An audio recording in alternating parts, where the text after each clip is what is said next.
Good morning बच्चों। मैं आज फिर आपके लिए लेके आया हूँ कक्षा 12 नागरिक शास्त्र के खंड का पुस्तक का अध्याय 3 समकालीन दक्षिण एशिया का भाग 3। तो आप सभी का निःशुल्क पाठशाला यूट्यूब चैनल पर स्वागत करते हुए मैं शुरू करता हूँ। भाग 3 समकालीन दक्षिण एशिया। आज हम लोगों को जो पढ़ना है वो पढ़ना है नेपाल में लोकतंत्र, राजतंत्र और लोकतंत्र। नेपाल में राजतंत्र और लोकतंत्र। देखते हैं।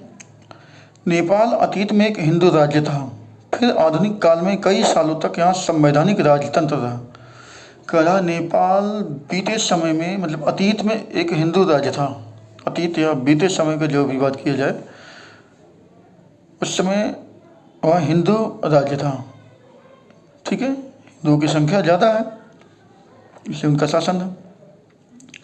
फिर आधुनिक काल में, मतलब नए समय में कई सालों तक कह रहा है, यहाँ संवैधानिक राजतंत्र, संवैधानिक रूप से राजा का शासन हुआ करता था। संवैधानिक राजतंत्र के दौर में नेपाल की राजनीतिक पार्टियां और आम जनता, कहाँ की? नेपाल की राजनीतिक पार्टियां और आम जनता ज़्यादा खुले और उत्तरदायी शासन की आवाज़ उठाते रहे। मतलब वहाँ पर जो राजा का शासन था वो भी संविधान के साथ, लेकिन जो अलग अलग पार्टियाँ थी वो ये चाहती थी कि स्वतंत्र हो, निष्पक्ष हो।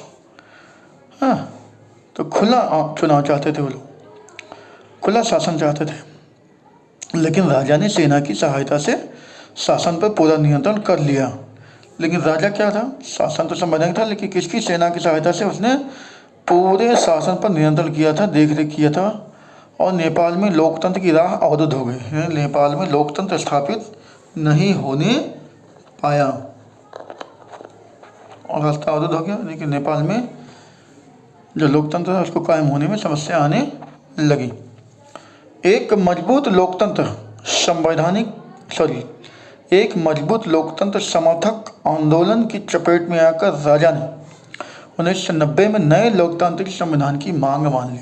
मतलब जनता ने जो आवाज़ उठाई वो इतने व्यापक आंदोलन किया कि राजा को मजबूर होकर 1990 में लोकतांत्रिक संविधान की मांग को मानना पड़ा।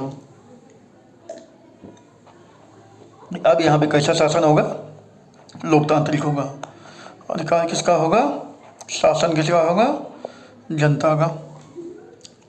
नेपाल में लोकतांत्रिक सरकारों का कार्यकाल बहुत, कह रहा है, नेपाल में लोकतांत्रिक सरकार का शासन बहुत छोटा और समस्याओं से भरा रहा शासनकाल। 1990 के दशक में नेपाल में माओवादी नेपाल के अनेक हिस्सों में अपना प्रभाव जमाने में कामयाब। माओवादी विचारधारा के लोग जो थे वो क्या कर दिया कि 1990 में नेपाल के ज़्यादातर इलाकों में अपने प्रभाव स्थापित करना शुरू कर दिया। ठीक है, और क्या कह रहा है? माओवादी राजा और सत्ताधारी अभियान के खिलाफ सशस्त्र विद्रोह करना चाहते थे। माओवादी क्या करते थे? राजा और जो सत्ता में बैठे लोग थे, ठीक है, राजा और सत्ताधारी अभियान क्या कह रहा के सशस्त्र विद्रोह, हथियार सहित विद्रोह करना चाहते थे। इस वजह से राजा की सेना और माओवादी गुरिल्लों के बीच हिंसक लड़ाई हुई। अस्त्र शस्त्रों से जो हथियार हुआ, गुरिल्लों के छुपकर युद्ध करने वाले जो थे माओवादी, उनके बीच लड़ाई हुई। कुछ समय तक राजा की सेना लोकतंत्र समर्थकों और माओवादियों के बीच त्रिकोणीय संघर्ष हुआ। किसके बीच? राजा की सेना, लोकतंत्र समर्थन करने वाले, लोकतंत्र की मांग करने वाले, और जो माओवादी विचारधारा के लोग थे, उनके तीनों के बीच आपस में युद्ध होता था। 2002 में राजा ने संसद को भंग कर दिया। राजा ने क्या किया? 2002 में संसद को पूरी तरीके से भंग कर दिया और सरकार को गिरा दिया। फिर सरकार वहाँ की गिर गई। इस तरह नेपाल में जो भी थोड़ा बहुत लोकतंत्र था उसे राजा ने खत्म कर दिया। यानी सरकार जो बनी थी वो जनता के, राजा चलाता शासन, जो राजा ने उसे क्या गिरा दिया। अप्रैल 2006 में यहाँ देशव्यापी लोकतंत्र समर्थक प्रदर्शन हुए।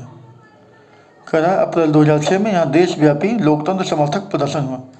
मतलब पूरे देश में बहुत बढ़ चढ़कर अप्रैल 2006 में प्रदर्शन किया गया लोकतंत्र के लिए। यह देशव्यापी लोकतंत्र समर्थक प्रदर्शन शुरू हुए। क्या हुए? लोकतांत्रिक अप्रैल 2006 में यहाँ देशव्यापी लोकतंत्र समर्थक प्रदर्शन हुए। संघर्षरत लोकतंत्र समर्थक, संघर्ष करने वाले जो लोकतंत्र को मांग करने वाले लोग थे, शक्तियों ने अपनी पहली बड़ी जीत हासिल की जब राजा ज्ञानेंद्र ने बाध्य होकर संसद को बहाल किया। जब उन लोगों ने बहुत ज़्यादा विद्रोह कर दिया, आवाज़ उठाई, तो भंग की हुई संसद को बाद में राजा ज्ञानेंद्र को बहाल करना पड़ा, फिर से उसे काबिज करना पड़ा। इसे अप्रैल 2002 में भंग कर दिया गया था। कब किया गया था? अप्रैल 2002 में भंग किया गया था।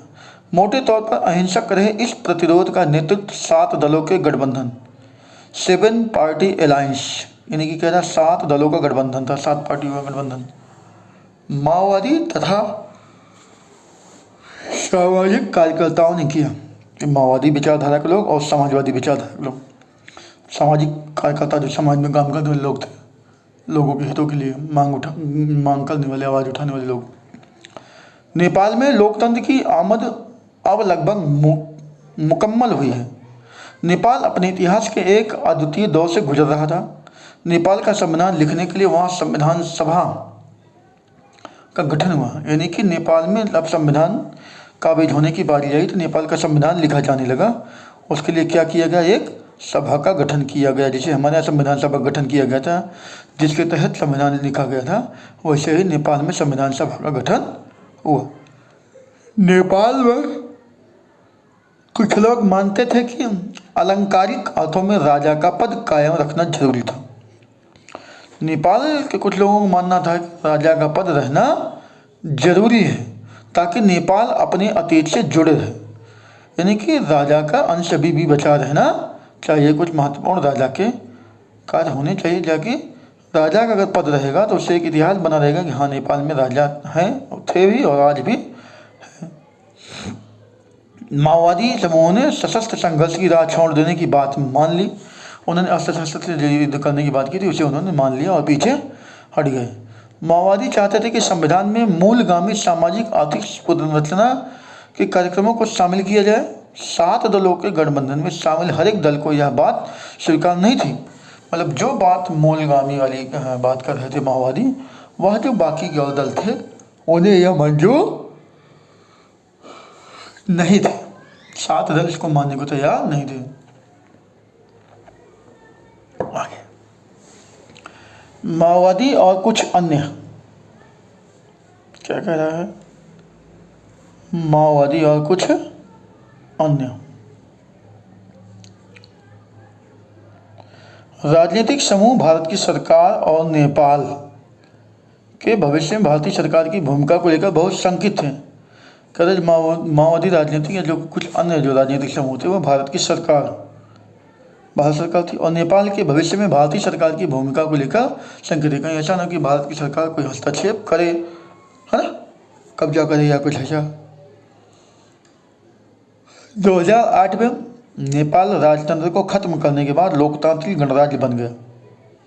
2008 में क्या रहा? नेपाल में राजतंत्र खत्म हो गया और उसके बाद यह लोकतांत्रिक गणराज्य बन गया, यानी यहाँ पर भी लोकतंत्र कायम हो गया। 2015 में नेपाल ने नया संविधान बनाया। पुनः 2015 में नेपाल ने क्या किया? अपना एक नया संविधान फिर से बनाया। अब हम लोग पढ़ते हैं श्रीलंका में जाति संघर्ष और लोकतंत्र। तो श्रीलंका में जाति संघर्ष और लोकतंत्र क्या है, इसको देखते हैं जरा।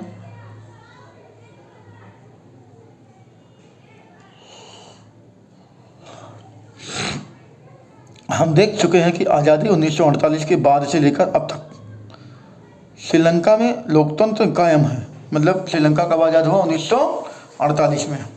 हम कब आज़ाद हुए? 1947 में। हमारे 1 साल बाद श्रीलंका भी आज़ाद हो गया 1948 में। लेकिन हाँ, वहाँ पे कह रहा अभी भी लोकतंत्र कायम है तब से आज तक लेकर। लेकिन श्रीलंका को एक कठिन चुनौती का सामना करना पड़ा। क्या? देखते हैं। कह रहा श्रीलंका को एक कठिन चुनौती का सामना करना पड़ा। क्या है? देखते हैं जरा। यह चुनौती ना तो सेना की थी और ना ही राजतंत्र की। कह रहा है ना तो सेना की तरफ से कोई चुनौती थी, कोई समस्या थी, और ना ही राजा की तरफ से। श्रीलंका को जाति संघर्ष का सामना करना पड़ा। जातियों का जो जिनकी जनसंख्या ज़्यादा थी और जिनकी कम थी, उन दोनों के बीच में जो संघर्ष हुआ, तमिल और सिंघली के बीच में, उस संघर्ष की बात कर रहे हैं। श्रीलंका के मूल निवासी सिंघली हैं और कुछ वहाँ के मूल निवासी तमिल और भारतीय मूल के निवासी तमिल वहाँ निवास करते हैं, जिनके बीच में संघर्ष हुआ था।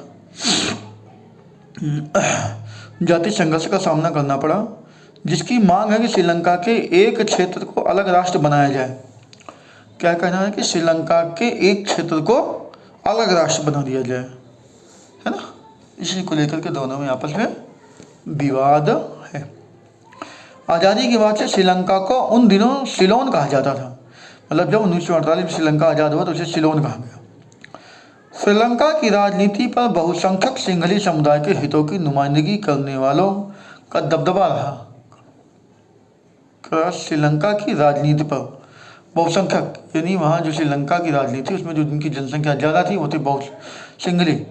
उनके जो समुदाय के लोग थे, उनके जो अपने लोग थे, उनके हितों की सोचते थे, उनकी नुमाइंदगी करने वाले, उनकी सिफारिश करने वाले लोग, उनका दबदबा कायम रहा। उनका क्या था? दबदबा था, दबाव था उनका उस राजनीतिक क्षेत्र पर। ये लोग भारत छोड़कर श्रीलंका आबसी करें, ये लोग भारत छोड़कर श्रीलंका आबसी एक बड़ी तमिल आबादी के खिलाफ थे।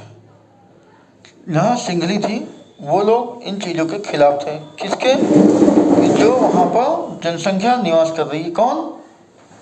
तमिल। और तमिल कहाँ के थे? भारत के निवासी। तमिल मूल रूप से कहाँ के निवासी थे?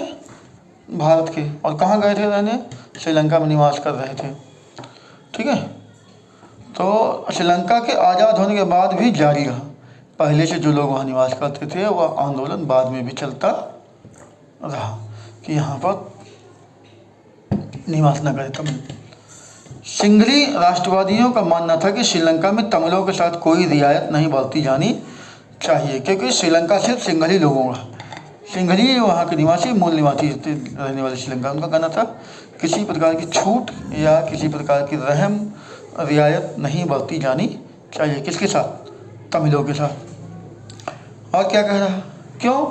क्योंकि श्रीलंका के मूल निवासी सिंघली हैं, तमिल नहीं, इसलिए तमिलों को यहाँ से भगाया जाना चाहिए। उनका ये कहना था कि यहाँ से तमिलों को भगा दिया जाए। तमिलों के प्रति उपेक्षा भरे बर्ताव से एक उग्र तमिल राष्ट्रवाद की आवाज़ बुलंद हुई। जब तमिलों के साथ इतना भेदभाव किया गया, उनके साथ बुरा बर्ताव किया गया, पक्षपात किया गया, तो ये पक्षपात को देखते हुए, भेदभाव को देखते हुए तमिलों ने क्या किया? एक बहुत बड़ा आंदोलन खड़ा कर दिया श्रीलंका में। एक साथ आवाज़ बुलंद हो गई, सब लोग एक साथ आ खड़े हुए, ठीक है, सिंघलियों के खिलाफ। 1983 के बाद से उग्र तमिल संगठन लिबरेशन टाइगर्स आव तमिल इलम एक संगठन था। कब? 1983 के बाद से उग्र तमिल, जो तमिल लोगों ने एक अपना संगठन बनाया, उग्र हो गए, तमिल संगठन, उसका नाम था लिबरेशन टाइगर्स आव तमिल इलम, यानी कि लिट्टे, श्रीलंका सेना के साथ सशस्त्र संघर्ष कर रहा था। यह संघर्ष क्या है?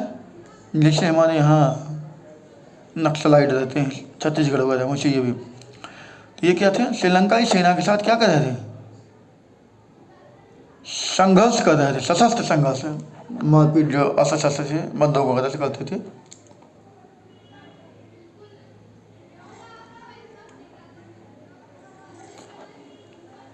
और क्या कह रहे हैं? इसने तमिल इलम यानी श्रीलंका के तमिलों के लिए एक अलग देश की मांग की। और इसने क्या कहा कि जो श्रीलंका के तमिल हैं उनके लिए एक अलग देश होना चाहिए। किसी समय में श्रीलंका के उत्तर पूर्वी हिस्से पर लिट्टे का नियंत्रण था। किस पर कह रहा है? उत्तर पूर्वी हिस्से पर किसका नियंत्रण था? लिट्टे का। श्रीलंका की समस्या भारतवंशी लोगों से जुड़ी थी। और श्रीलंका की समस्या क्या थी? जो भारत के लोग थे निवास करने वाले, उनसे भी जुड़ी हुई थी। भारत की तमिल जनता भारत का सरकार पर दबाव ताकि वह श्रीलंकाई तमिलों के हितों की रक्षा करे। अब एक समस्या और थी, भारत सरकार पर भारी दबाव यह था वह श्रीलंका में निवास करने वाले जो भारत के तमिल हैं उनकी रक्षा भारत सरकार करे। अब बताइए, श्रीलंका में रहते हैं भारत के तमिल जा करके और उम्मीद करें भारत हमारी रक्षा करें। भारत सरकार ने समय समय पर तमिलों के सवाल पर श्रीलंका की सरकार से बातचीत करने की कोशिश की। यानी कि जो उम्मीद की थी वहाँ पे तमिलों ने, कहाँ के तमिलों ने, जो श्रीलंका में भारतीय मूल के निवास करने वाले तमिल थे, चाहते थे कि भारत सरकार हमारी यहाँ पर रक्षा करे, तो उसके एवज में उनकी बातों को मानते हुए भारत सरकार बीच बीच में श्रीलंका की सरकार से बातचीत भी करती रहती थी। देख लो, ये वही संघर्ष है। ठीक है, किसका? लिट्टे का संघर्ष।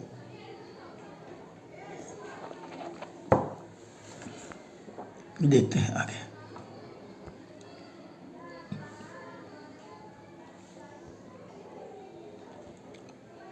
लेकिन 1987 में भारतीय सरकार श्रीलंका के तमिल मामले में प्रत्यक्ष रूप से शामिल हुए, मतलब डायरेक्ट इन्वॉल्व हो गए, शामिल हो गए इसमें। भारत की सरकार ने श्रीलंका से एक समझौता किया तथा श्रीलंका सरकार और तमिलों के बीच रिश्ते सामान्य करने के लिए भारतीय सेना को भेजा। भारत की सरकार ने श्रीलंका के बात किया और समझौता किया, और उसके लिए वहाँ पे माहौल को संभालने के लिए, सब मामले को सही सलामत संभालने के लिए कहा कि शांत किया जाए मामला और रिश्ते अच्छे कीजिए। उसके लिए उसने क्या किया? भारतीय सेना ने भेजा, भारतीय सेना भेजेगी भारत की तरफ। आखिर में भारतीय सेना लिट्टे के साथ संघर्ष में फंस गई। अब वहाँ गई भारतीय सेना समझौता कर, लेकिन भारतीय सेना मजबूरन उसे अपने ही लोगों से संघर्ष करना पड़ गया। क्यों? लिट्टे समझा कि ये भारतीय सेना जो आई है ये श्रीलंका का मदद करने आई है, हम लोगों को परेशान करने, जबकि वो गलत सोच बैठा। जबकि भारतीय सेना गई थी लिट्टे का समर्थन करने, लेकिन लिट्टे गलत समझ बैठा और उसने क्या किया, उसमें भारतीय सेना फंस गई। भारतीय सेना की उपस्थिति को श्रीलंका की जनता ने भी खूब खास पसंद नहीं किया, और जो भारतीय सेना वहाँ हस्तक्षेप की तो उसको लेकर वहाँ की सेना ने भी नहीं पसंद किया। उन्होंने कहा सेना का आना यहाँ गलत है। और दूसरी चीज़, श्रीलंका जनता ने समझा कि भारत श्रीलंका के अंदरूनी मामलों में दखलंदाजी कर रहा है। श्रीलंका की जनता को ये लगा कि जो भारत की सेना आई है, भारत के श्रीलंका के अंदरूनी मामलों में, जो यहाँ का मामला है निवास करने वाले लोगों, उसमें भारत दखलंदाजी कर रहा है। भारत किसी प्रकार का हस्तक्षेप करेगा। इसको लेकर क्या हुआ? 1989 में भारत ने अपनी शांति सेना लक्ष्य हासिल कर बिना वापस बुला लिया। मतलब भारत का जो लक्ष्य था कि शांति स्थापित करना, इसलिए शांति सेना भेजी थी। तो 1989 में बिना बातचीत हुए, पूर्ण समझौता हुए ही उसने अपनी सेना को वापस बुला लिया 2 साल बाद। श्रीलंका के इस संकट का हिंसक चरित्र था। अंतर्राष्ट्रीय मध्यस्थ के रूप में नॉर्वे और आइसलैंड जैसे स्कैंडिनेवियाई देश युद्धरत दोनों पक्षों को फिर से आपस में बातचीत करने के लिए राजी कर रहे थे। जो श्रीलंका स्कैंडिनेविया देश थे, स्कैंडिनेविया में निवास करने वाले देश और आइसलैंड, ये सब समझौता करने के प्रयास में लगे थे। अतः सशस्त्र संघर्ष समाप्त हो गया, क्योंकि 2009 में लिट्टे को खत्म कर दिया गया। सशस्त्र संघर्ष कब समाप्त हुआ? 2009 में पूरी तरीके से श्रीलंका में लिट्टे को समाप्त कर दिया गया। संघर्ष की चपेट में होने के बाद भी श्रीलंका ने अच्छी आर्थिक वृद्धि और विकास के उच्च स्तर को हासिल किया। मतलब ये सारे संघर्ष चलते रहे, अपना आंतरिक जातीय संघर्ष, लेकिन उसके बावजूद वह विकास करता रहा। जनसंख्या की वृद्धि दर पर सफलतापूर्वक नियंत्रण करने वाले विकासशील देशों में श्रीलंका प्रथम है। जो विकासशील देश हैं, विकास कर रहे हैं, भारत भी विकासशील देश हैं, तो जो लोग विकासशील देश हैं वो जनसंख्या जो बढ़ रही थी उसको रोकथाम के मामले में श्रीलंका पहले स्थान पर था। दक्षिण एशिया के देशों में सबसे पहले श्रीलंका ने ही अपनी अर्थव्यवस्था का उदारीकरण किया। क्या कर रहा है कि दक्षिण एशिया में सबसे पहले श्रीलंका ने अपनी अर्थव्यवस्था का उदारीकरण किया। सोचिए कितना समृद्ध हो। ठीक है, गृह युद्ध से गुजरने के बावजूद कई सालों से इस देश के प्रति व्यक्ति सकल घरेलू उत्पाद दक्षिण एशिया में सबसे ज्यादा है। गृह युद्ध के बावजूद आंतरिक जो घर में युद्ध हुआ, सेना या जनता के बीच में या वहाँ लोगों के बीच में, सिंघली और तमिल, उसके बावजूद भी क्या कर रहा है कि देश के प्रति व्यक्ति सकल घरेलू उत्पाद, जो उत्पादन क्षमता के देश के अंदर वस्तुओं को उत्पाद करने की क्षमता है बनाने की, वो अच्छी दक्षिण एशिया में सबसे ज़्यादा है। अंदरूनी संघर्ष के झंझावतों को झेलकर भी श्रीलंका ने लोकतांत्रिक राज्य व्यवस्था कायम रखी। तमाम सारी समस्याओं को देखते हुए भी श्रीलंका ने क्या किया, अपने लोकतांत्रिक व्यवस्था को अच्छा बनाए रखा। भारत पाकिस्तान संघर्ष, आप किसका देखते हैं? भारत और पाकिस्तान के बीच के संघर्ष को। आइए अब हम घरेलू राजनीति के दायरे से बाहर निकलें और इस क्षेत्र के अंतर्राष्ट्रीय मामले, चलो अच्छा आज इतना ही देखते हैं, कल हम देखेंगे इसके आगे का पार्ट, चौथा पार्ट इसके देखेंगे। फिर उसमें हम लोग पढ़ेंगे कि भारत और पाकिस्तान के बीच में क्या क्या रिश्ता था। तो आज के लिए इतना ही, कल हम फिर मिलेंगे। तब तक के लिए आपसे इतना कहेंगे कि हमारे चैनल को शेयर कीजिए, सब्सक्राइब कीजिए, लाइक कीजिए, कमेंट कीजिए। आप लोग सब लोग भाई शेयर भी कीजिए, लाइक अंगूठा शेयर कीजिए, भेजिए दूसरे को, कुछ लिख के भेजिए कमेंट की कैसा लग रहा है। हमारा मनोबल ऐसे ही बढ़ता रहे, अच्छा लगे हमें भी कि हाँ हमारा पढ़ाई आप लोगों को समझ में आ रहा है। अगर आप लोग कमेंट करते हो, शेयर भी करते हो, सब्सक्राइब वगैरह करते हो, लगता है कि हाँ हमारा पढ़ाई आपको अच्छा लग रहा है, ताकि हम आपको ऐसे ही लेकर वीडियो समय समय पर बार बार आते रहें। तो इसका अगला भाग कल लेके आएंगे। तब तक के लिए आपसे अलविदा लेते हैं। तब तक के लिए धन्यवाद।